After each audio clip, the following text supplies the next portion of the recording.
Okay, good morning, all of you. And somebody is asking a question: how to design doubly reinforced T-beam? I already told you. Okay, you need to refer that section where we discussed about doubly reinforced. You need to first find the tensile steel. First, find the moment corresponding to like a balance section. And then corresponding to that, you find similar to what you did for doubly reinforced rectangular section. First, you get the tensile reinforcement for the moment for a balance section, and additional moment for that you calculate additional tensile steel, and to compensate that you need to get the compression steel. Okay, and as a trial. Because you need to, unless you know the area of tensile steel, compression steel, you will not be able to calculate the neutral axis depth.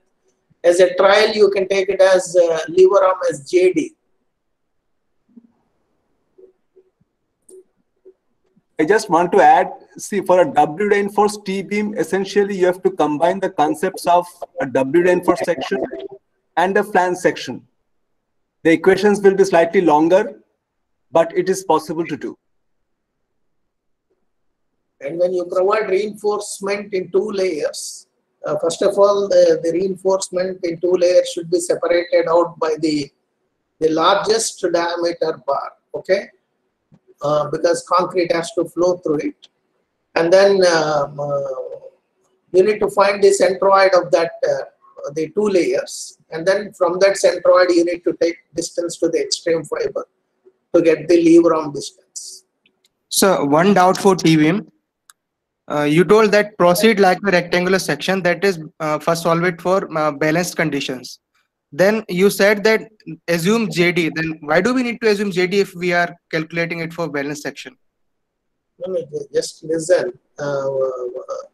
Even for balance section, you need to get the reinforcement. I'm not saying you assume it as a rectangular section. I'm saying you follow those equations that are given for a rectangular section. Okay. Okay, you attempt it, and then we'll discuss further. Okay.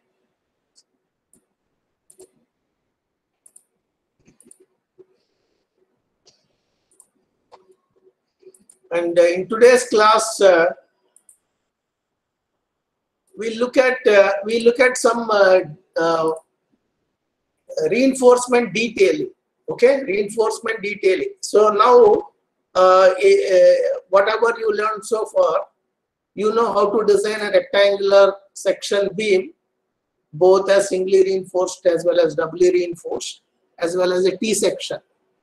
Okay, or L section for that case. So this summarizes. A code is giving certain guidelines. Okay, code is certain guidelines, and those things are actually summarized in this figure. And let's say this is the rectangular section, and even though you are providing reinforcement only on the tension side, you are designing a singly reinforced concrete beam. 2 bars are going to be provided on the top. They are called hanger bars. The purpose of these hanger bars is to hang these stirrups. These stirrups are first taking care of shear. We'll discuss how to design that later. Okay.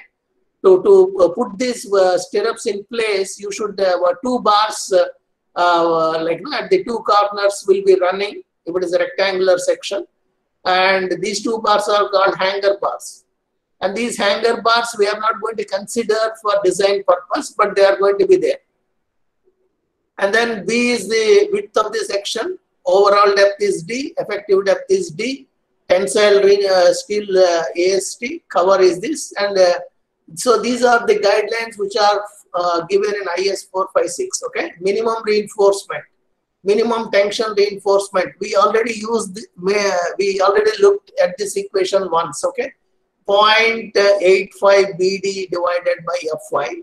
or minimum whatever area of steel that you are getting, you need to check whether that is greater than the minimum reinforcement or not, or if otherwise you need to provide this minimum reinforcement. Okay, AST, this is minimum reinforcement, and AST shall not be less than 0.34% for mild steel, 0.2% for HYSD bars. That is basically this 0.34, 0.2, how they are obtained is substituting this here, substituting in FY.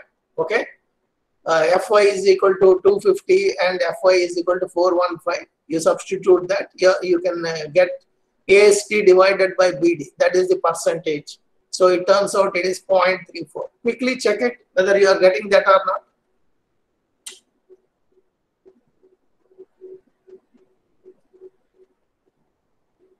You are getting that or not? Quickly check it. Please note that you should be active. Okay. 0.85 divided by 250. Is it coming 0.34%? Yes, sir. And also 0.85 divided by 415. Is it matching with 0.2%?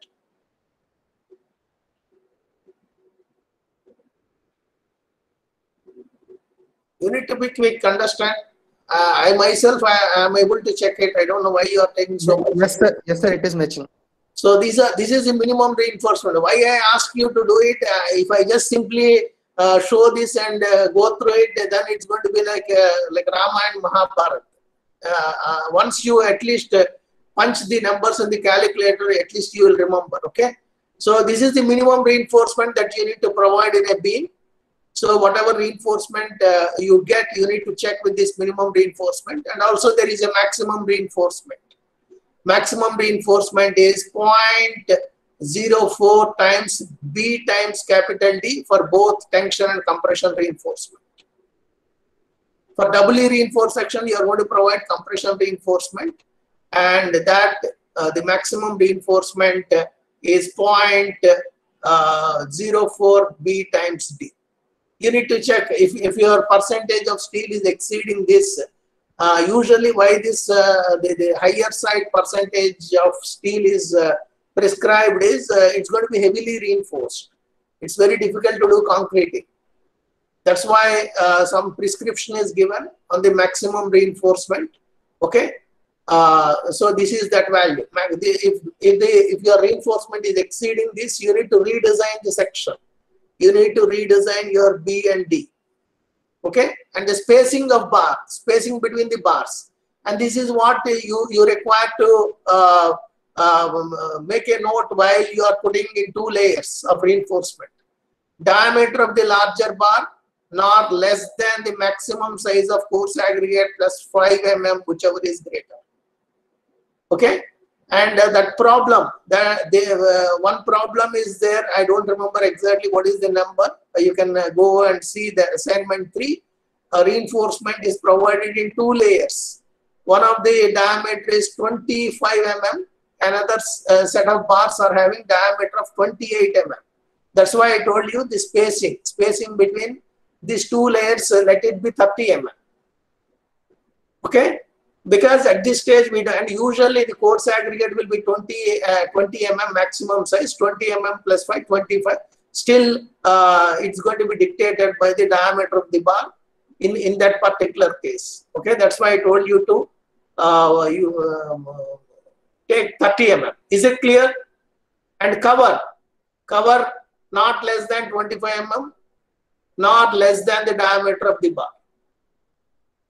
Okay, and the curtailment in the sense, I told you once, whatever design what we are doing, so far we have not discussed the entire length of the beam design. In the sense, bending moment is going to be varying across different locations along the length of the beam.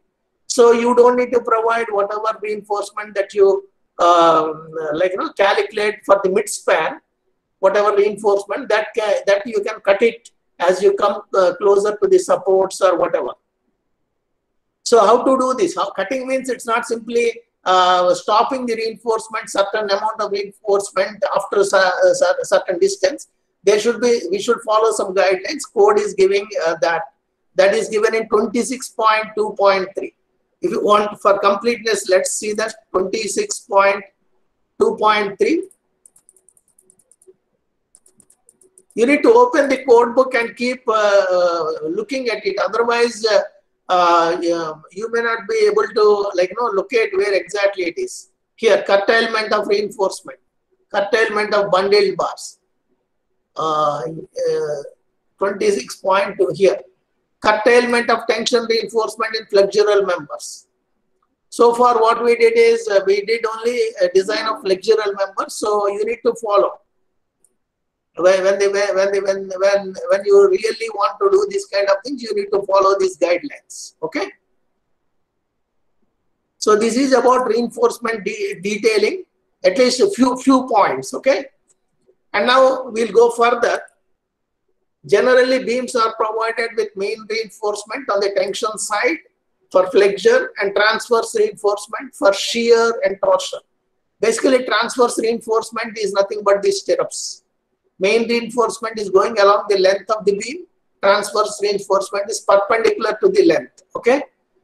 Transverse reinforcement for shear and torsion. And code is giving minimum reinforcement, tension reinforcement. Minimum area of tension reinforcement shall not be less than that.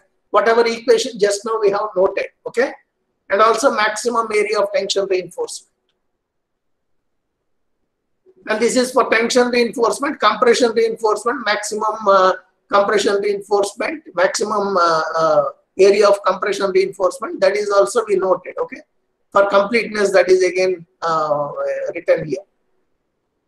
The compression reinforcement in beams shall be enclosed by stirrups for effective lateral restraint.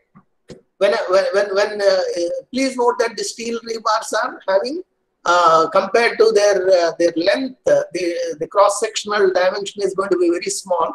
So they need to be properly enclosed in stirrups to be effective. Compression reinforcement. And they are shown here. I think that figure is not there. Anyway. And what about the side reinforcement? Here you can see here. This is the beam. If the depth of the beam is becoming larger, then you need to provide some additional reinforcement, side reinforcement going along the length direction. Okay. So what is that amount? That is given here. When the depth of web or rib in a beam exceeds 750 mm, side reinforcement of cross-sectional area not less than 0.1% of web area is to be provided, distributed equally on two faces, and spacing of the bars not to exceed 300 mm or web thickness, whichever is smaller. All these guidelines are given in the code book. Okay.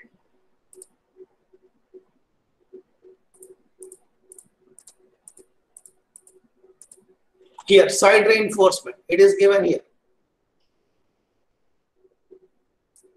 You are familiar with this page 47 of code. In that, side reinforcement specification is also given. Okay. And also transverse reinforcement, and also what is the maximum spacing of transverse reinforcement. When we actually design for shear, then we'll look at these specifications more carefully before arriving at the spacing and other things. Okay.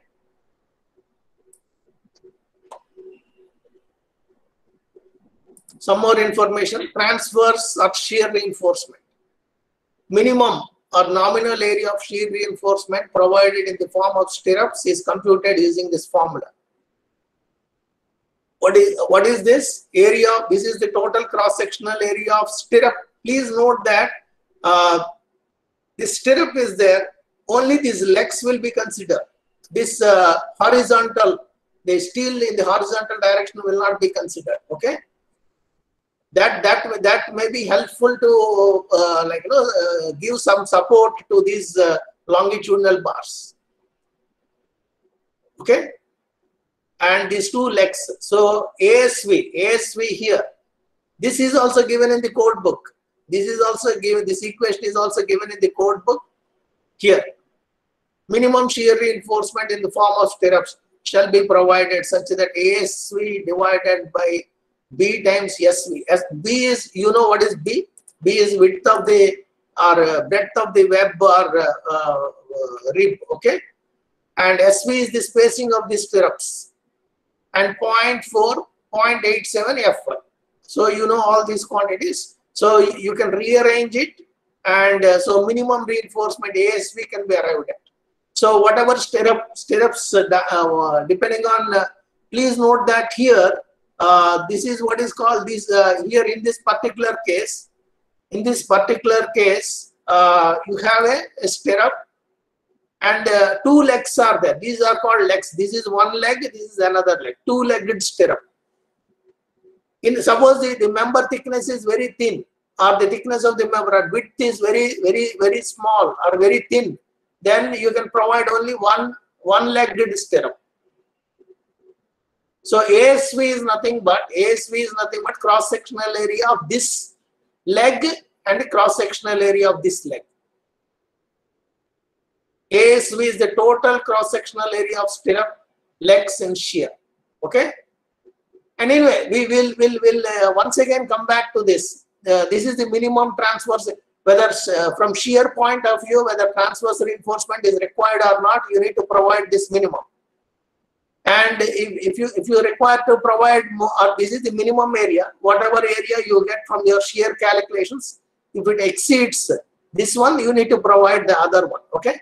And the maximum spacing of shear reinforcement should not exceed 0.75 D for vertical stirrups and D for inclined stirrups at 450 mm, where D is the effective depth.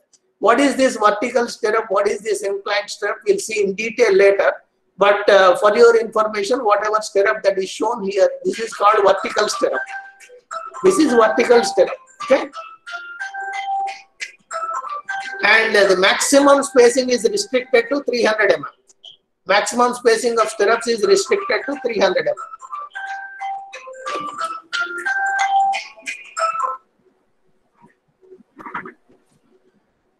Okay. And what about reinforcement for slabs? Some specifications. In concrete slabs, minimum reinforcement to be provided in either direction. Either direction is in the sense along the the length, in the sense along the direction of or perpendicular to the direction of the moment and parallel to the direction of moment, like that. Okay.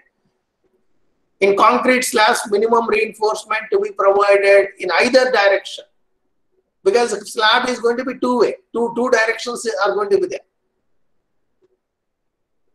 In either direction, together with details of reinforcement spacing, cover requirements are shown here.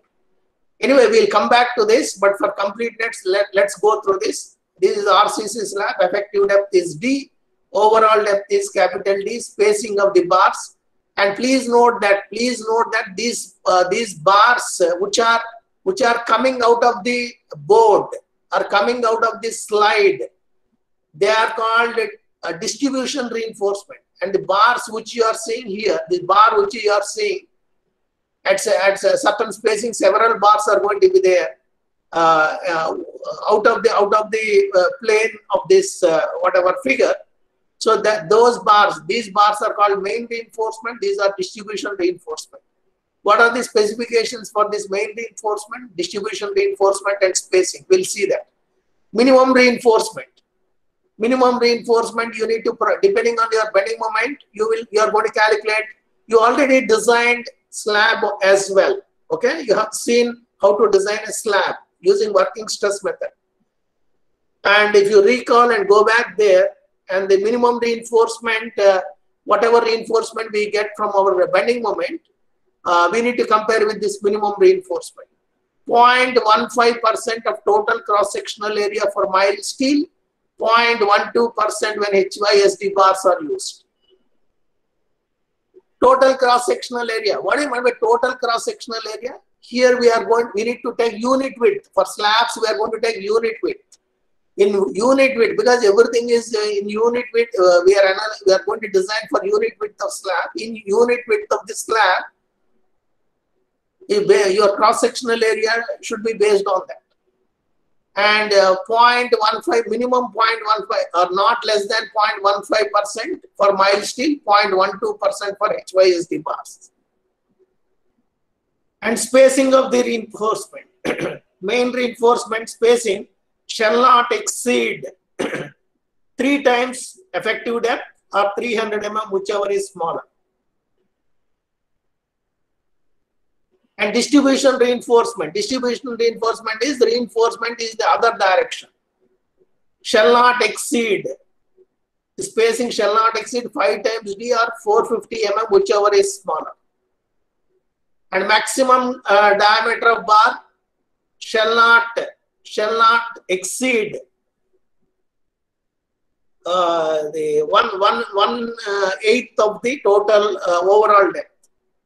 And cover thickness shall not be less than 20 mm or nor the diameter of the bar, whichever is higher.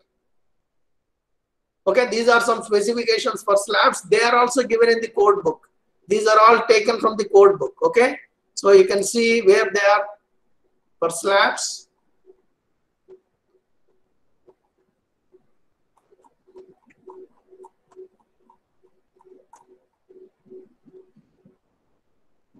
Here, whatever is like shown in a shortcut form there, that is given in a descriptive manner here. And also whatever is shown in the form of a equation or something like that. Equation or something like that, the maximum diameter of the rebars is given here. 1/8 of the total thickness of slab. Okay, everything is given in the code book, page 47, 48, 49. Okay.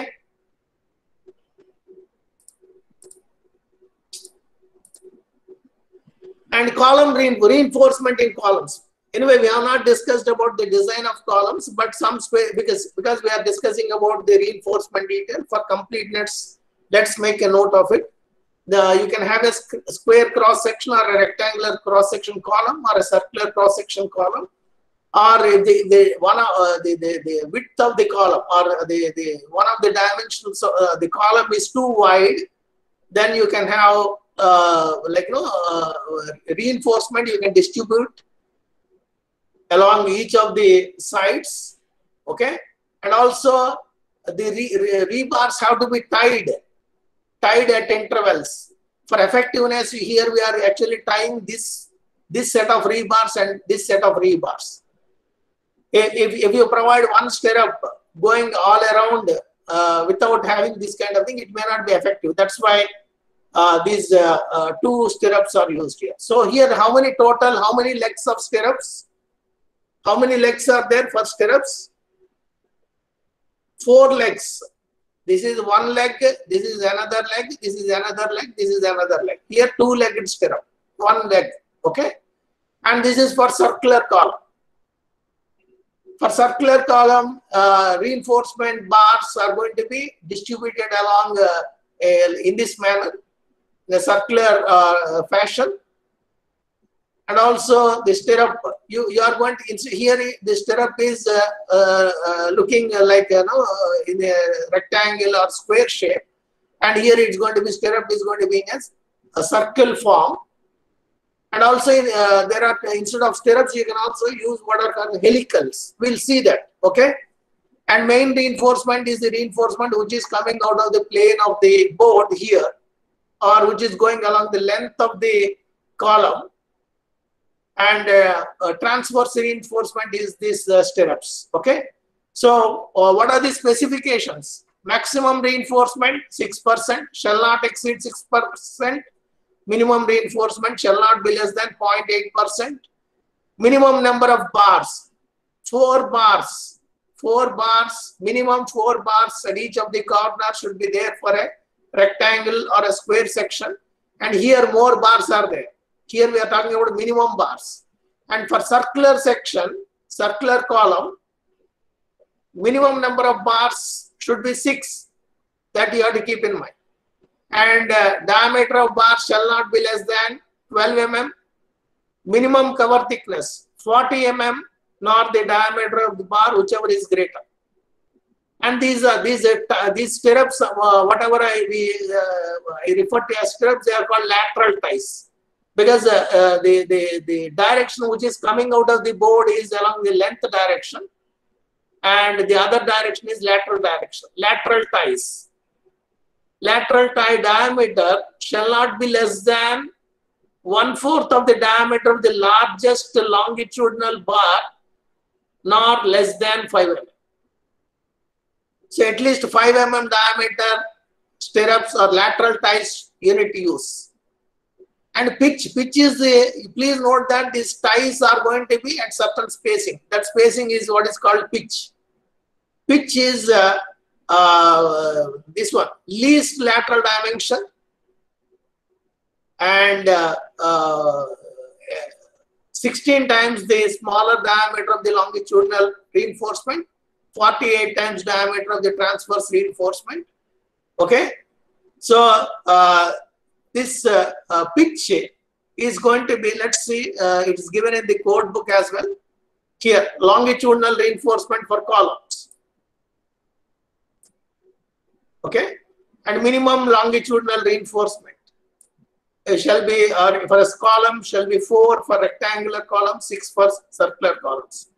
Diameter of the bar shall not be less than 12 mm. Whatever we have seen, and some more details are given here. Anyway, once we are designing columns, we look at these specifications in detail. Okay. Now coming to the transverse reinforcement. Okay, pitch of the lateral ties. All these specifications are given in page 47, 48, 49. And pitch is the pitch of the transverse reinforcement shall not be more than whatever we have seen. Least lateral dimension, 16 times the smallest diameter of the longitudinal bar, 300 mm. Okay. And here, for effective arrangement of lateral ties, refer 8, 9, 10, 11 of IS 456. Let's see that. So, depending on the dimensions, okay, that they are given here. Some specifications depending on the column dimensions and other things, okay.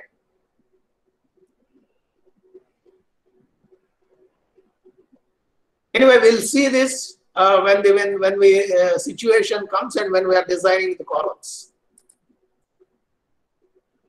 And now I mentioned here these lateral ties for circular section can be in the form of a individual ties or helical. It can be in the form of a helical thing which is going along the length. So we'll see that one. Okay. Anyway, before that, let's note down this one. Reinforced concrete columns are generally of square, rectangular, and circular cross section. Columns are provided with longitudinal reinforcement and lateral ties to prevent buckling of main bars. That you need to keep in mind. What is the purpose of these lateral ties? Is to prevent buckling of the main bars. Minimum and maximum limits of reinforcement, minimum number of bars, their size, cover requirement, diameter and spacing of lateral ties are shown. Just now we discussed about that. Okay. In RC column with helical ties. Let me show you what is helical tie. Anyway, these are various types of columns, and here 4 rebars are there and lateral ties, and here 6 or more than 6 bars are there, longitude in the length direction, and this is what is helical. This is what is called helical reinforcement, and these are lateral ties. Okay, and here also it is shown here. Or instead of that, you can have a single tie. Like individual ties, one tie here, one tie here, like this. And whatever pitch we are discussing, the spacing, that is this pitch, okay?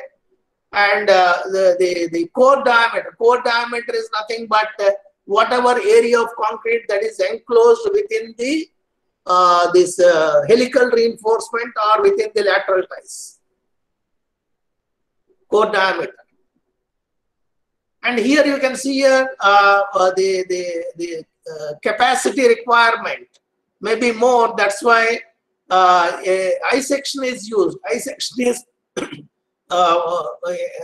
is actually embedded inside. Okay, and here concrete is actually steel section is filled with concrete. So depending on the situation, depending on the capacity requirements, you can choose any of these kind of things. Okay, and this is what the ties are. And please see here, this is bent 90 degrees and also it is extended beyond the this bend by certain distance. And usually actually here instead of 90 we need to bend it by 135 degrees. 135 degrees. We need to bend like this. Okay, and this is lateral ties. And usually at this side they are going to prepare this kind of cage, so that they are going to put these cages wherever they want to provide these columns and then pour the concrete. That kind of cage, this. And these are the, you can see these are for circular columns and these are what are lateral ties. These are all individual ties, you can see. Okay. And instead of that, you can have this kind of helical, instead of individual ties, you can have this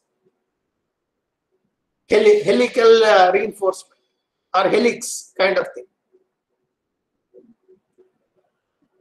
Okay, so what is this? What are the specifications for this? There, all those details are given in the code book. All the details are given in the code book. Here, helical reinforcement. What is the pitch requirement? All those details are given. Anyway, quickly let's go through that. In RC column with helical ties, at least 6 main longitudinal reinforcements to be provided with helical reinforcement. Spacing of longitudinal bars measured along the periphery of the column shall not exceed 300 mm. So this spacing is, you need to measure along the periphery of the column. Pitch of the helical reinforcement is limited to maximum 75 mm, minimum 25 mm.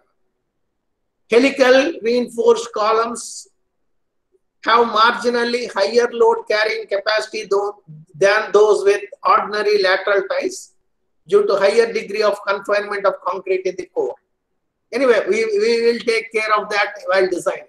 Usually when somebody is opting for helical reinforcement, the capacity is going to be increased by certain amount. What is that and other things we'll see when we are designing the columns. Okay, so the maximum pitch should be 75 mm, minimum should be 25 mm. Any questions here? So these are some of the reinforcement details. Since we completed this beam design, I just wanted to go through this because the area of steel that you are actually obtaining, you need to prescribe the diameter of the bar and also how these reinforcement to be provided in the beam. For that you require all these specifications. Okay, so let's go further. Let's see.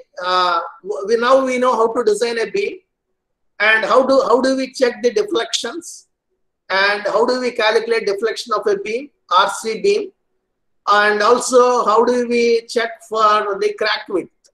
Okay, so let's read this. Reinforced concrete members should be designed to conform to the limit state of strength and serviceability. Anyway, we will look at how to design a reinforced concrete section using limit state method after this. But here in limit state method, we are going to check for strength as well as serviceability. Whatever member you design, it should have enough strength as well as it should satisfy serviceability requirements. What are the serviceability requirements? Okay, and let's read this. In addition to the limit state of strength, anyway, at this stage maybe you can ignore this. In addition to the strength, the member should also satisfy serviceability conditions under the action of dead and live loads. What are the primary serviceability conditions? Primary serviceability means beam is not failing, beam is there, but the deflection is excessive. So that kind of if in your house, if the roof beam is deflecting too much, we are not going to, it's not going to be functional. Okay, so the code is specifying certain limits for deflections, and we need to actually calculate deflection and make sure our deflections are not exceeding the codal given limits. Okay, member should not undergo excessive deformation under service loads. And also width of cracks developed on the surface of reinforced concrete members under service loads should be limited to values prescribed in the code. Okay, so we will learn in the next a few classes. We are going to learn how to take care of this, how to take care of deflection, and how to take care of this crack width.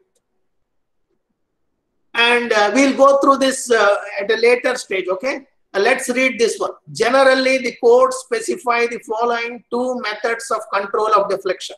Just now I mentioned we need to take care of deflection as well as crack width.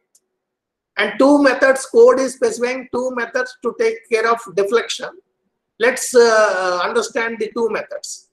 One of the method is empirical method, in which span to effective depth ratio of structural members are limited to specified values in the code. Code is specifying certain values of span to effective depth ratio. Code is specifying certain value of span to effective depth ratio. When you are designing your beam section, make sure that your effective depth or span to effective depth ratio is within the limits of whatever given in the code. Okay, that is one way of taking care of this deflection. The other way is you calculate the actual deflection, you design the beam and calculate the actual deflection using the procedure that is given in Annexure C of IS 456-2000. I showed you once earlier. Here, calculation of deflection. You need to make use of the procedure that is given here and then calculate the actual deflection for a given section and then check with the codal specified values. Okay, so one is empirical method. You take care of these deflections by suitably selecting the effective depth or span to effective depth ratio. The other way is you design the beam section and you check, you do the deflection calculations and check whether the deflections are within the limits or not. Otherwise, you redesign the beam. Okay, so that is these are the two methods. We'll see in today's class. Hopefully, we'll see one of these methods. And next one is, or maybe we'll see in tomorrow's class. Okay. Next one is crack width. For controlling the crack width, for control of crack widths, also there are two methods. One method is empirical method, which requires, just now we looked at detailing of reinforcement. But for that purpose only, I showed you detailing of reinforcement. In the reinforcement, I have shown you also in the code book, 47, 48, 49 pages, it's giving some code is giving some guideline for minimum reinforcement and also maximum spacing of the reinforcement. All these specifications are given in the code book.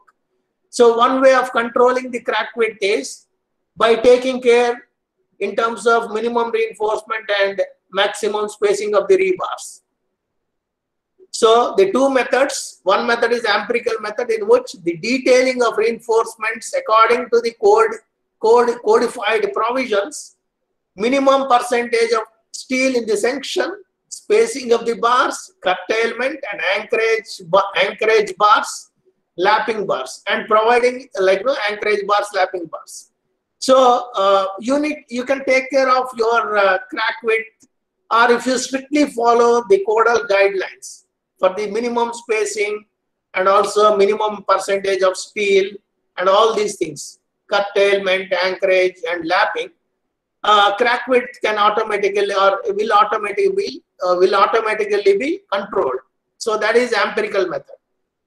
Another method is theoretical method is Given a section, you calculate the actual crack width.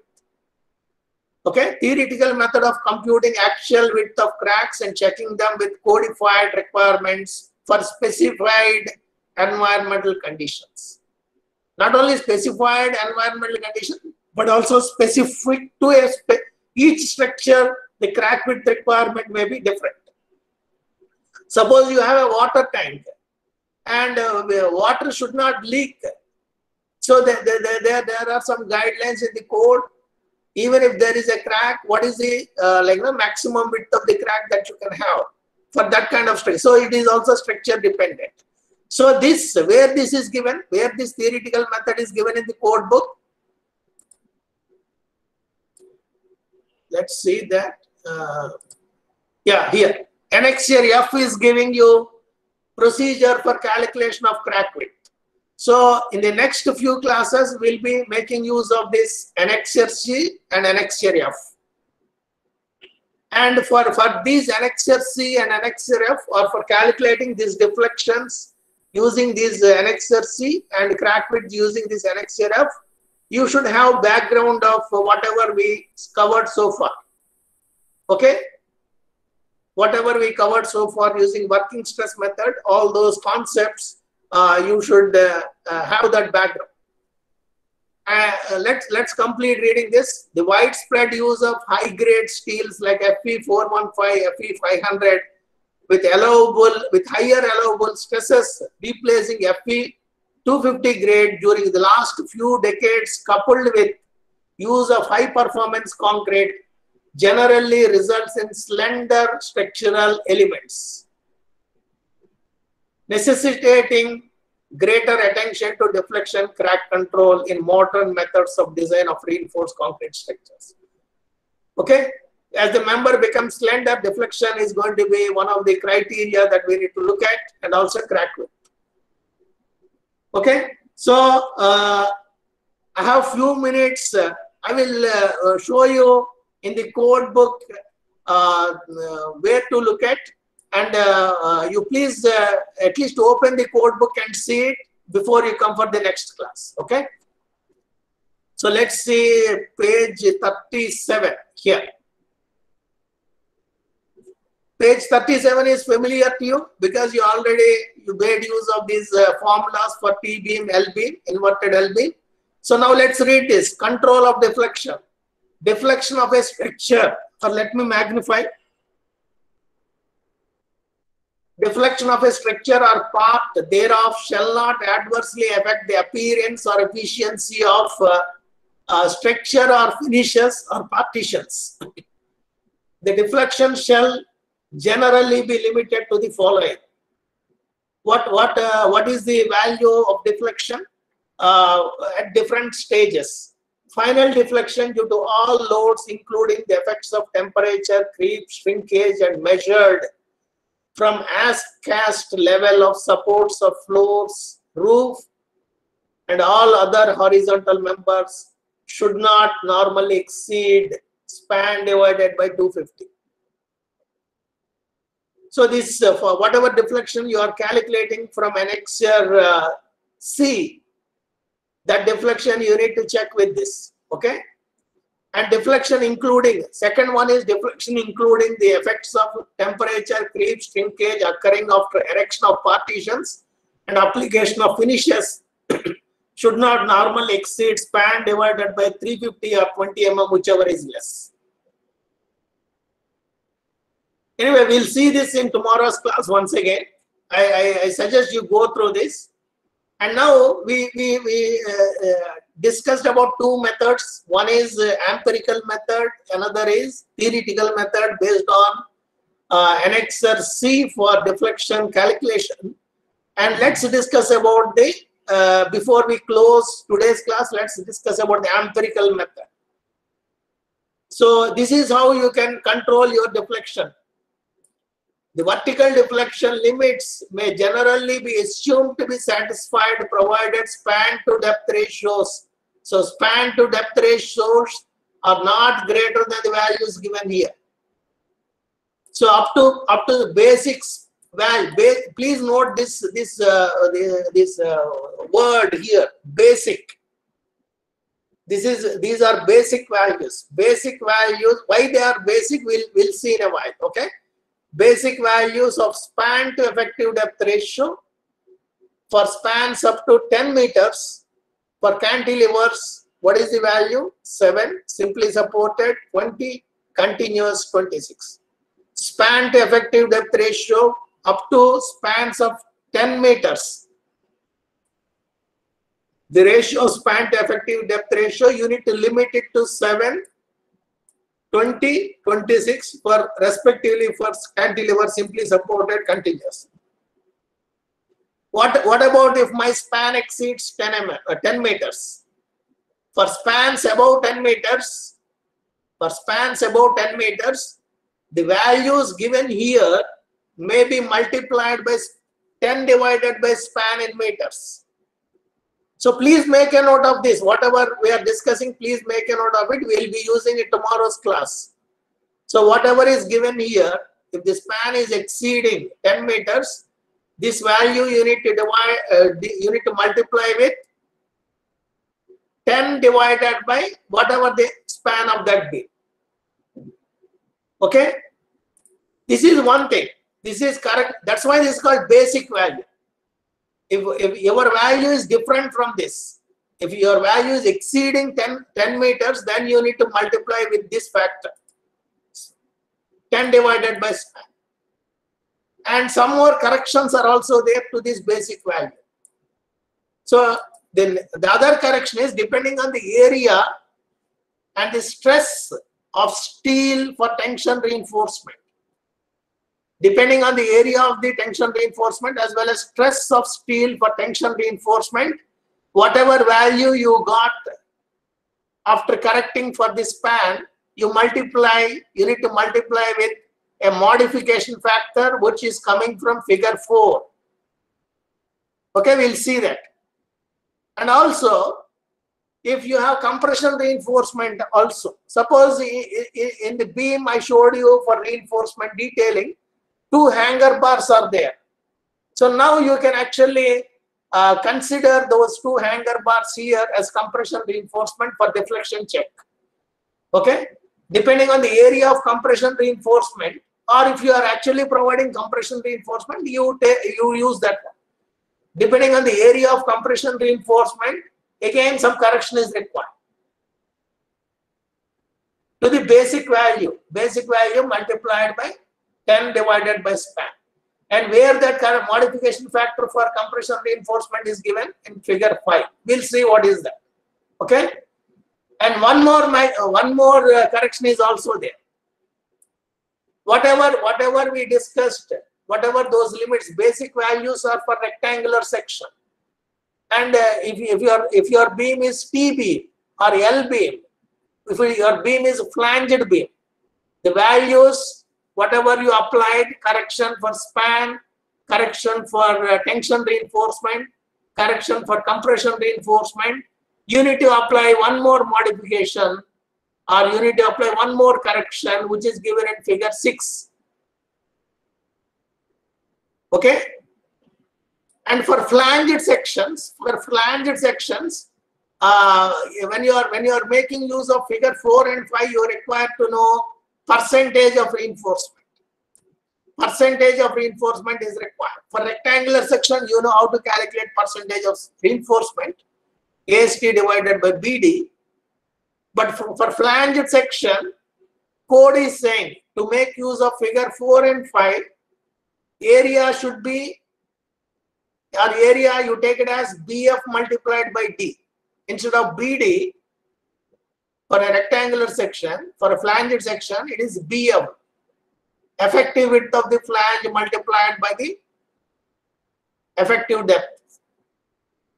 Okay. So now let's see figure 4. Figure 4 for a modification factor for tension reinforcement. This is how it looks. And for various types of, please note that here some formula is given. You need to actually look at this formula. FS is 0.58 times Fy multiplied by area of cross section of steel required and area of cross section of steel provided. What is meaning of this? Please note that so far whatever rectangular section, T-beam, whatever you learned how to design, you calculated area required, area of steel that is required. But when you try to look for the size of the bars, when you look for the size of the bars, and maybe you need to round it off to the higher side, because you may not have the sizes of bars exactly suiting your area, whatever you calculated. So that is what it is here. What is the area that is required, area of steel that is required, and what is the area that you provided, actual area that you provided. So that correction also has to be applied. So once you get this Fs value, Fs is going to depend on Fy and then area of steel required divided by area of steel provided. Suppose in a particular case, area of steel required is not given. Suppose you are actually already beam which is casted or constructed, you are visiting that. You only have data of area that is provided. You don't have area that is actually required. So then forget about this. You take it as 1. You take this ratio as 1. You take it as Fs is equal to 0.58 times Fy. So once you get Fs, you pick one of the curves. You pick one of the curves, and if your Fs is in between, falling in between, you need to do linear interpolation. And then how to read this? Whatever modification factor for tension reinforcement, I need to calculate the tension reinforcement percentage, AST divided by BD, and then depending on the value I get, I choose the particular curve and try to find what is the modification factor. This is modification factor for tension reinforcement. And what is the modification factor for compression reinforcement? It is much simpler than the previous one. It's not going to depend on the different types of steel. It's only one curve, percentage of compression reinforcement. If you know, you can get the modification factor. How do you get the percentage of compression reinforcement? ASC divided by BD. Okay, so this is the modification factor for compression reinforcement. Suppose in the beam, in your particular beam, there is no compression reinforcement, only tension reinforcement is there. Then modification factor is going to be 1 for compression reinforcement. Modification factor you can take it as 1. And now one more modification factor is there for flanged sections. And that is actually going to depend on the ratio of width, web width to the flange width, BW to BF. You know, if it is a flange section, you know what is BW, what is BF. BW divided by BF, if you know, you can read from this. Instead of modification factor, it is written as a reduction factor. Okay. So making use of this, we'll be finding some guideline for deflection limit, and then we'll see whether the actual deflection is actually or the span to effective depth ratio is such that it is with these modified values, whether the span to effective depth ratio is within that limit, then we can assume this deflection limit is taken care. Okay, we'll look at an example in tomorrow's class, then you will understand better. But for the present, you look at page 37, 38, 39. Okay, so I'll stop here, and if you have any questions, you please let me know.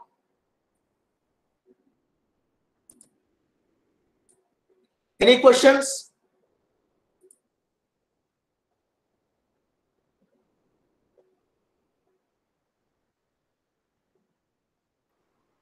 Sir, in the assignment second question itself, sir, for the B part, you asked us to take 30 mm difference, right, sir? 30 mm. Sir, does that mean one layer will be taking from top 600 mm and the other at 570 mm. That is what it means. No. The bottom reinforcement is going to be at a distance of whatever cover, 50 mm. Okay. 2 layers. The bottom layer is going to be at 50 mm from the bottom, and between that layer and the other layer, it's going to, I'm saying you take it as 30. Sir, like the total depth is not given, sir. The effective depth is given as 600. So in that case, the effective depth means the depth of last layer or centroid. Effective depth is to the bottom of the reinforcement, to the bottom of the this one. Bottom reinforcement. Sir, and there are two different layers, right? Like which one should we use as the top layer and which one as the bottom layer? Like No. 2 bars of different sizes are there. 2 bars you can take it as top layer. 3 bars you take it, 3 or 4. 4 bars. 6, sir. One is 6 and one is 2. 5 and 2. And So, more number of bars you take in the bottom. Okay, sir.